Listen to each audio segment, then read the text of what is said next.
freezing time, capturing moments in my art. What draws me to paint specific moments in time? When I choose a single moment to paint, it's usually because of a photograph I've taken. Okay, it's always because of a photograph I've taken. When I try to sit down in front of a canvas and just paint something, stuff comes out, and I think it's cool, but I love painting from moments in time. There's this magic that happens, and it's because of the way our brains pick out information and look at some information, but not all of the information. Our brains are designed to pick out what's going to keep us most safe and secure. And when individuals have high ACE scores or high adverse childhood events that occur in their childhood, any sort of PTSD in their background, some sort of highly stressful event, this trains individuals to pick out details better. And so, in a way, when you take a photograph and you're capturing a moment in time, your brain is picking out the most important details. And when I'm taking a photograph, there's a balance that I see, and there's a draw that comes in to pull me into that single moment. And I think there's a balance between exactly what's balancing in the photograph and that time and space, and then also what the mathematical formula of the land and landscape is doing at the same time. This is my brain pulling together multiple concepts and how the land and earth work together between the trees and the landscape and the balance of everything. One, I definitely think water is involved and magnetism is involved, but water is involved in that magnetism. And within the landscape of how the landscape develops itself, there's, if you look within the land and within the plants, each individual has their own repeating patterns. And we can come back to this. I'm grabbing a book. Here's numbers and the mathematical formulas that naturally exist. That golden spiral that we look at different art examples like the Mona Lisa, and you overlap the golden spiral onto one of my pieces of art, it's a natural draw that my eye pulls towards when I'm capturing a piece of art in nature.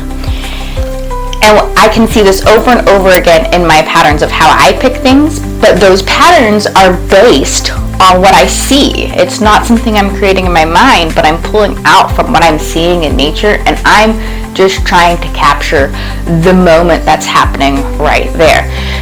Henri Cartier-Bresson, a famous French photographer who talks about the moment of capture.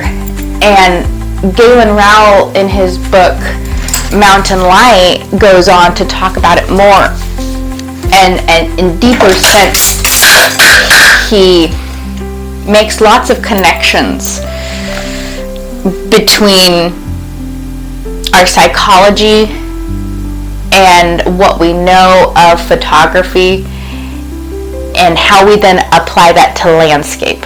So this is naturally occurring, or if you're looking at the patterns in trees or branches or rocks or landscapes, there is a natural, even in waves, that like 3-3 pattern that occurs. And using that to our advantage in art, and how do we balance that within our frame, and then how our eye naturally catches that in a single moment because my art is based off of my photography. So I'm capturing a single moment, and when I'm capturing this single moment, it's like, this isn't the only photograph I caught. There's other beautiful moments that happen, and that's one of my favorite parts about painting golf in particular, is it lends itself to dynamic vignettes where you're really capturing this camaraderie, this teamwork that's happening between people as they're playing a game on a golf course, and yet it's a competition at the same time. And it's bringing them back into their element, it's bringing them back into nature, it's bringing them back into when you're stuck inside and you're thinking of this, us as electrical bodies. Think of all that friction and energy that's happening inside and getting stuck inside of a building. But when you get outside, it's able to release and open up. And you can really see how people are able to communicate better in this open atmosphere and have better conversations while they're competing against something that doesn't have a deeper meaning per se. I think there's a natural tendency for the eye to catch the moments where the balances happen. And a lot of times when I'm picking a photograph to paint, I'm not necessarily looking at it so technically. It's curious how the technicalities and the deeper meanings eventually reveal themselves through the process. So there's this interesting thing that happened, especially within this piece. I chose this particular photograph that I picked because of when I was one of my initial working art forms was floral. I was in an ROP program and learned how to do bouquets at a floral shop. And one of the things that she taught me was balance, and balance in 3s and 5s. And this particular captured that balance of the 3s and the 5s so beautifully. What I particularly liked about this capture was if you're looking at it in the rules of 3s, so we're breaking down the canvas in 3rds on each side. I loved that the shadow covered 2/3 and the tree covered 2/3, or a little bit more than 2/3, and really created those long lines that created vertical and horizontal pull in the painting that allowed you to, it's drawing your eye to the outsides and to the edges of the painting. As I continued to develop this painting, I really got more from it, and part of it was kind of emotionally what I was working through at the time as well, recognizing that as a caddy I very much felt like a second-class citizen, and seeing it in these photographs and looking at this conversation that's happening here. How we have these two men here who are strutting and walking all with their swagger, while Nick's back here with these heavy bags walking behind them. And then we have this single guy over here, and we have Taylor walking in conversation with him.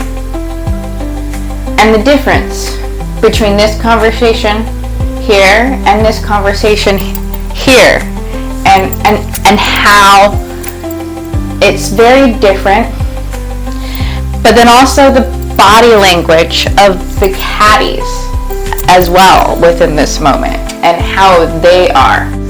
And then as I further went along in creating this, I'm at a moment in time where I'm really working on allowing my voice to be seen and being comfortable with that. It has taken a lot of work to get to this point where I'm talking to you now.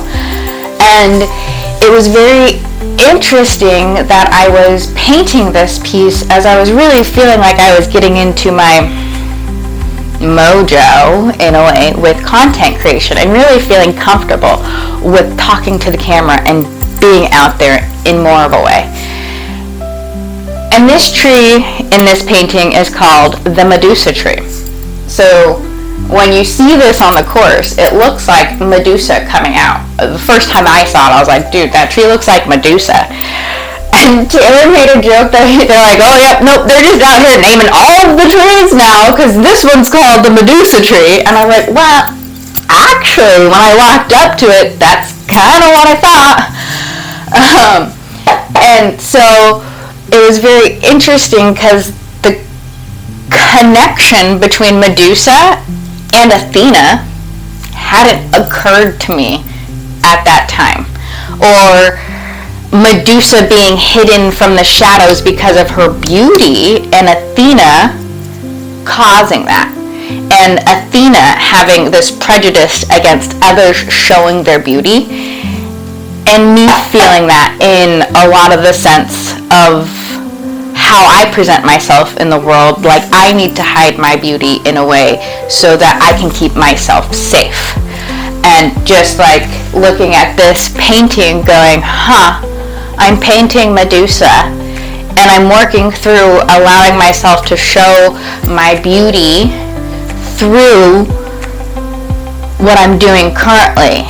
And I'm painting the woman whose beauty was hidden because the woman I was named after.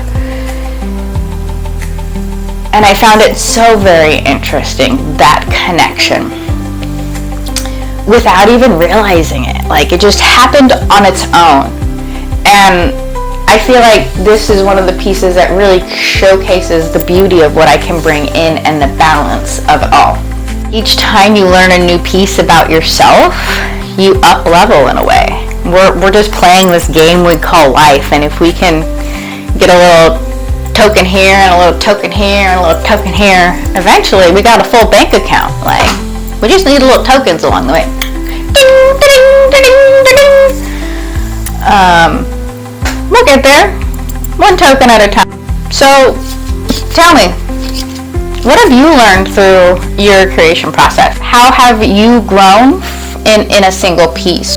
What pieces have you started off as thinking it was one thing and turned into another? Let me know in the comments.